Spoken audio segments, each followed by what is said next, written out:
Today I'm showing you my Trickster DPS build, which is a lot of fun to play as well as quite powerful. So I don't know if you caught that screen right there, 371 or something, Chris, I don't know. But in every single game that I play with this build, I'm putting up like 300 to in the 400 crits, like never under 300. Now, what I'm using is the bulwark for the bleed and the regen ammo. And for 5 seconds after a killing shot, all following shots will be critical shots, which allows me to kill very quickly and not waste bullets. And you'll see in a second the vampiric mag, and that allows me to regen ammo and just annihilate mobs, especially because this one comes with crit damage and close range damage. Status power doesn't really matter. I don't really kill from the bleed. I get ammo back on basically almost every kill. Now your secondary is going to matter a little bit less. I like an assault rifle. I'm thinking about changing eventually to the absolute zero, which is 1 second cooldown, freezes enemies on shot. But at the moment, I'm giving that to my Techno, so I'm running this with the Winter Blast. So if I do pull this out for a second, I'm also freezing targets, like if I want to go shoot one of them flying creatures. And if I shoot any enemy in a group, I'm freezing multiple enemies, giving me time to get my Twisted Metal back. So for the headpiece, I'm going with a standard epic, bonus cooldown, close range. Doesn't matter which one, it just needs bonus cooldown and close range. Twisted rounds, 15% active, 15% bonus firepower. This is because I'm basically always in twisted rounds. Crit stack, because as you saw, I'm getting automatic crit shots once I get a kill, so I just go from kill to kill to kill to kill, and everybody is getting just straight crit shotted.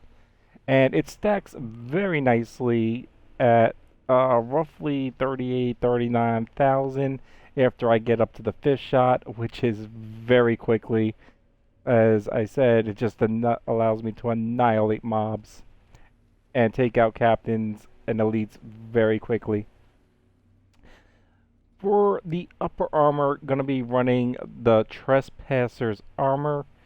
Once again, not only because it's bonus, close range, and cooldown, because I'm going for the 3-piece set. If it wasn't bonus, close range, and cooldown, I wouldn't, but I also get the bonus using this. Players cannot die while inside the slow trap. Now, we get the damage mitigation for 40% less, but it doesn't just apply to me.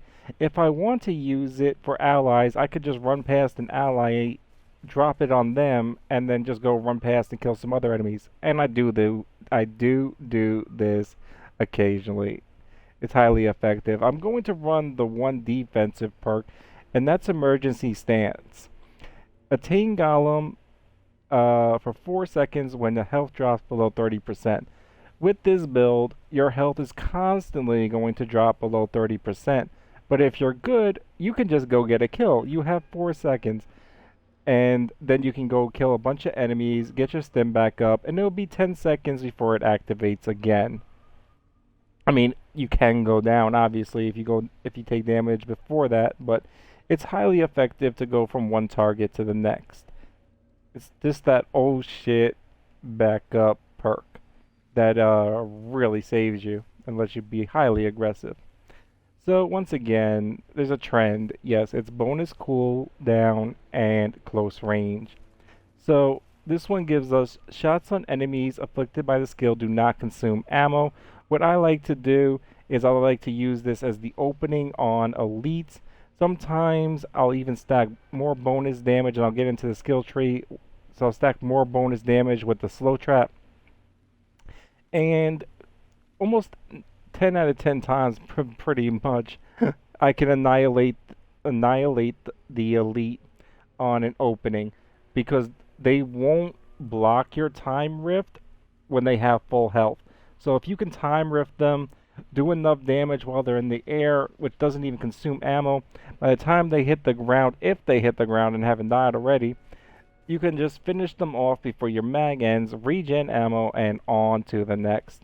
But we do need an additional mag, because occasionally you are going to end up reloading, so we do want 2 mags. So for the arms, we're going with another epic bonus cooldown close range, obviously. Captain Hunter, increase your damage against elites by 25%, but this is to be replaced by a perk that I don't already have. Once I get the perk, 25% extra damage to enemies afflicted by bleed, that will be the one for that slot. And stand tall. Now, you could actually replace. Replace stand tall with 25% extra damage on enemies afflicted by bleed, and keep Captain Hunter. That is the build. So, for the foot, we're gonna run this. It's the only max health, but there's a catch-22 to it. So we get the bonus health, we get the close range damage, we get the cooldown reduction, but it comes with stare into the barrel. So this boosts our firepower by 10,000 for every enemy in close range, but stacks up to 5 times. So on a standard 50 level piece, you're not even getting 10,000 firepower. So if I'm just near one enemy, I'm already getting more firepower than if this piece came with firepower. And if I'm in a mob, I get 5 times, well, really 6 times the amount of firepower that I would if I just had the firepower in the attribute section. And obviously, we do need vampiric mag, so we can just let our shells fly and not have to worry too much about being out of twisted metal. So we're going to get into the skills and then the class tree. So obviously, twisted rounds, slow trap, and time rift. I think I mentioned like time rift, how I lift them up. Oh yeah, I was talking about that when I was talking about the armor piece. So I don't think anything else is worth mentioning here. Besides, with all those cooldowns, the cooldown on the twisted round is only 15.6 seconds. So if you do happen to lose it, just using a slow trap will give you enough time to get it back. You can't even be killed while you're in it. I mean, while you're in it, you really should be getting back up to full health and basically full stim, and then using your twisted rounds and keep going. But let's just get on to the skill tree. So the skill tree is increase close range weapon damage by 15%, increase armor piercing, increase weapon damage, shotgun damage, close range damage, increase critical damage, increase close range, activate of deception skills, increases weapon damage, decrease the cooldown of deception skills, especially for the slow trap, increase armor piercing, extra damage when attacking from behind, increase your weapon damage, increase more close range damage, increase more weapon damage, more damage from behind, more damage against elites, increased magazine, increased shotgun damage, and for each enemy in close range, weapon damage is increased by 8%. Now, I took the health because, I mean, I don't have any movement skills, so that's pretty much pointless.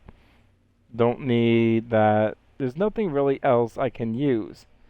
You could put the reload time if you're just want to be fully aggressive and have a faster reload time. If you do lose your skill, I mean, it does occasionally happen.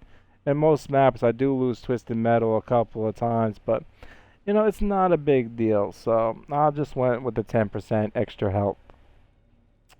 And just to show you really quickly, like right now it says my firepower is 179, but then it's like 210 after I enter Twisted Metal.